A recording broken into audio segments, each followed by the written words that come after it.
వాగ్దానం గురించి కూడా మీతో మాట్లాడాలని కోరుకుంటానండి. దేవుడు వాగ్దానము మనకి ఎంత ఉన్నతమైన వాగ్దానాలు ఇచ్చి ఉన్నాడు ఈ భూమి మీద. అందుకే దేవుడు హెబ్రీ పత్రిక కూడా చెప్తాడండి, ఇజ్రాయేల్ గురించి మాట్లాడుతున్నప్పుడు ఆ యొక్క 40 సంవత్సరములు వాళ్ళు కానాను వాళ్ళ కొరకు సిద్ధపరిచి ఉన్నప్పుడు, కానీ దేవుడు చేసిన అద్భుతాలు ఐగుప్తు దేశంలో నుండి వారిని విడిపించినప్పుడు దేవుడు ఏ బాహుబలముతో ఏ శక్తితో వారిని విడిపించాడో ఆ యొక్క క్రియలన్నీ మర్చిపోయి దేవుని శోధిస్తూ దేవుని పరిశోధిస్తూ దేవుని వాక్యానికి వ్యతిరేకంగా వాళ్ళు మాట్లాడుతూ సనుగుతూ గునుగుతూ ఆ యొక్క కానాను దేశానికి వెళ్లకుండా దేవుని యొక్క కోపానికి వాళ్ళ పాత్రలుగా నిలబడి ఉన్నారని దేవుడు వాక్యం సెలవిస్తుందండి. ఇక్కడ దేవుడి వాక్యం తెలియజేస్తుందండి, వారికి సువార్త ప్రకటింపబడిందంట. వారికి ఏ విధంగా సువార్త ప్రకటించబడిందో మనకు కూడా సువార్త ప్రకటించబడిందంట. కానీ వాళ్ళకి ప్రకటించబడిన యొక్క సువార్త పట్ల వాళ్ళు విశ్వాసం కలిగి ఉండలేదు కనుక వాళ్ళు ఆ యొక్క ప్రదేశంలో వాళ్ళు పొందుకోలేకపోయినారు. వాళ్ళు విన్న వాక్యము వాళ్ళకు నిష్ప్రయోజనమైనదని దేవుడు వాక్యము సెలవిస్తుందండి. వారికి ప్రకటించిన సువార్త మనకు ప్రకటించబడి ఉంది. అందుకే విన్న వాక్యం మందు వాళ్ళు విశ్వాసం ఉంచలేదు కనుక విన్న వాక్యం వారికి నిష్ప్రయోజనమైనదని దేవుడు వాక్యం హెబ్రీ పత్రికలో వారి గురించి మనకి చెప్పుతూ మనల్ని హెచ్చరిస్తూ ఉన్నాడండి ఈ భూమి మీద. అంటే దేవుని యొక్క అద్భుతాలు దేవుని యొక్క ఆశ్చర్య కార్యాలు చూచి కూడా వాళ్ళు దేవుని వాక్యం అందు విశ్వాసం ఉంచక కేవలం విశ్వాసం వాగ్దానం అనేది ఏ విధంగా ఒక బిడ్డ జీవితంలో నెరవేర్చబడుతుందంటే ఈ వాక్యం సజీవమైనది, శక్తి కలిగినది, బలమైనదని నువ్వు ఎప్పుడు దీని అందు విశ్వాసం ఉంచుతావో అప్పుడు ఆ వాక్యం అందు నువ్వు నిలబడతావు. ఆ వాక్యము స్వతంత్రించుకోవడం కొరకు నువ్వు ప్రయాస పడతావు. కానీ వాళ్ళు వాక్యము విన్నారంట, కానీ ఆ వాక్యం అందు విశ్వాసం ఉంచలేదు కనుక ఆ వాగ్దానం వారి జీవితంలో నెరవేర్చబడక కేవలము జాషువా విషయంలో కాలేబు విషయంలో మాత్రం నెరవేర్చబడి ఉందని దేవుడు వాక్యము తెలియజేస్తున్నాను. అంటే ఇజ్రాయేల్ విషయంలో విన్న వాక్యం అందు వాళ్ళు విశ్వాసం ఉంచలేదు కనుక విన్న వాక్యం వాళ్ళకి నిష్ప్రయోజనమైనదని. అందుకే మనం విన్న సంగతులు విడిచిపెట్టి కొట్టుకొని పోకుండా ఉండినట్లు వాటి అందు మరి విశేషమైన జాగ్రత్త కలిగి ఉండాలని దేవుడు వాక్యం సెలవిస్తుందండి. దేవుని గ్రంథంలో మనకు ఏ వాక్యానైతే దేవుడు బోధించి ఉన్నాడో, ఏ వాక్యానైతే దేని గురించి అయితే మనకి ప్రతి విషయంలో దేవుడి వాక్యం మనకు తెలియజేస్తుందండి.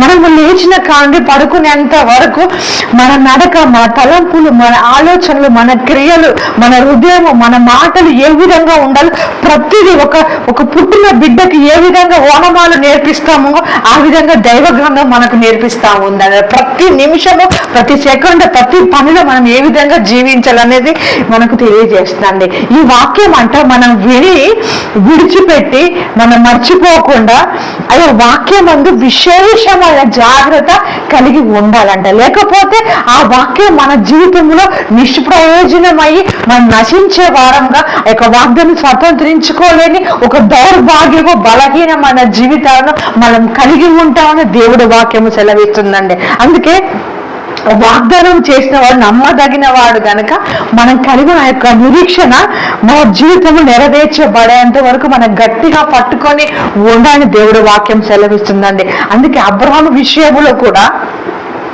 అబ్రహాముకి ఇచ్చిన వాగ్దానం అంట విశ్వాసము కలిగి, ఓర్పు కలిగి, నిరీక్షణ కలిగి తన వృద్ధాప్యములో కూడా అబ్రహాము వాగ్దానాన్ని స్వతంత్రించుకున్నాడని దేవుడు వాక్యము సెలవిస్తుందండి.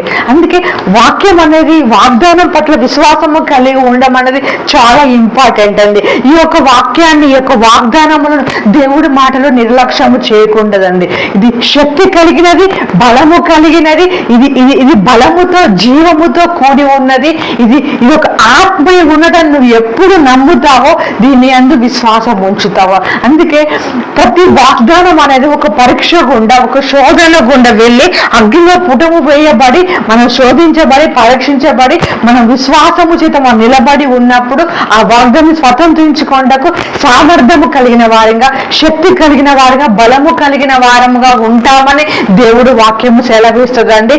ఈ వాగ్దానాన్ని మాత్రము మనము గట్టిగా పట్టుకొని స్వతంత్రించుకునే బిడ్డలుగా మన విన్న వాక్యం అందు విశేషమైన జాగ్రత్త. ఎందుకంటే అపవాదిగాడు మన చుట్టూ ఉన్నాడండి. మన పరిస్థితులు వాడు డైరెక్ట్ గా వచ్చి మనతో మాట్లాడండి. మనతో ఎప్పుడు కలిసి ఉన్న మనుషుల్లోకి ఎంటర్ అయిపోయే వాడు మనం శోధిస్తూ మన విశ్వాసము నుండి మన నిరీక్షణ నుండి మనం తొలగించడానికి వాడు ప్రతి దినము 24/7 వాడు ప్రయత్నం చేస్తా ఉంటాడండి. ఈ యొక్క విశ్వాస ఆ యాత్ర అనేది యుద్ధము తండ్రి. ప్రతిదినం యుద్ధము చేస్తానే ఉండాలి. ఇది పోరాటములతో కూడిన యాత్ర అండి. అంత ఈజీగా సాగదండి ఈ యొక్క విశ్వాస యాత్ర.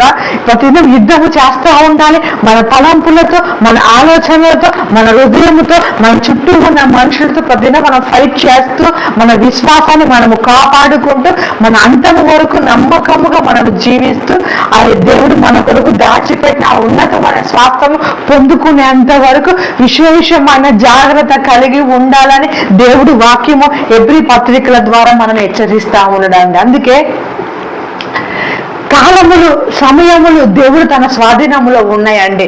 ఈ రోజు ఈ విధంగా ఉంటది, రేపటి దినము దేవుడి చేతిలో ఉంది. ప్రతి సెకండ్, ప్రతి నిమిషము కూడా దేవుడి చేతిలోనే ఉన్నదండి.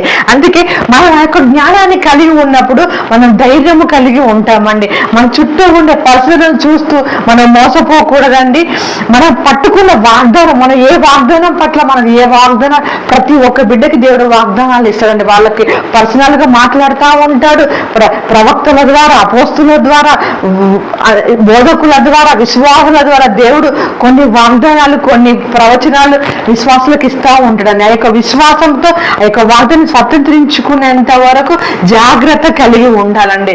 నిర్లక్ష్యం చేయకూడదు. దేవుని నామాన్ని గణపరిచే వారిగా ఉండాలి. మన ఒక విశ్వాసవంతమైన జీవితాన్ని, ఒక విజయవంతమైన జీవితాన్ని మనం జీవిస్తూ ఉండాలి.